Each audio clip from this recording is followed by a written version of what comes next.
नमस्कार मित्रांनो, big boss मध्ये सीझन 5च्या घरामध्ये एकूण 7 सदस्य नॉमिनेट झाले होते. तर 7 सदस्यांपैकी आर्याला घराबाहेर काढले गेले. तरी परंतु ह्या आठवड्यामध्ये डबल इलेक्शन होणार आहे. तर कोणता सदस्य उद्याच्या भागामध्ये आपल्याला पाहायला नाही भेटणार आणि घराबाहेर जाणार आहे ते आपण जाणून घेऊया. त्याआधी तुम्ही चॅनलवर नवीन आला चॅनल सबस्क्राईब करा. चॅनलच्या बेल आयकॉनवर क्लिक करून ठेवा.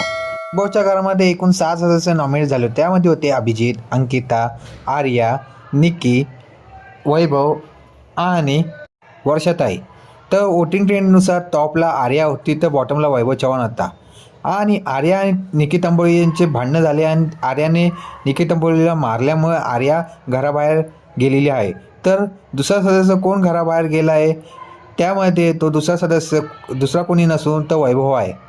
कारण वैभव हा त्याचा गेम दाखवू शकला नाही, तो आजला भिडला नाही, त्यामुळे महाराष्ट्रातून त्याला वोटिंगही भेटलं नाही. तुम्हाला काय वाटतं, वैभवचं हे इलेक्शन फेअर की अनफेअर? आणि तुमच्या मते वैभव नाही गेला असं तर कोण जायला हवं ते हे मला कमेंट बॉक्समध्ये सांगा. आणि व्हिडिओ आवडला असेल तर लाईक करा, शेअर करा, सबस्क्राईब करायला विसरू नका.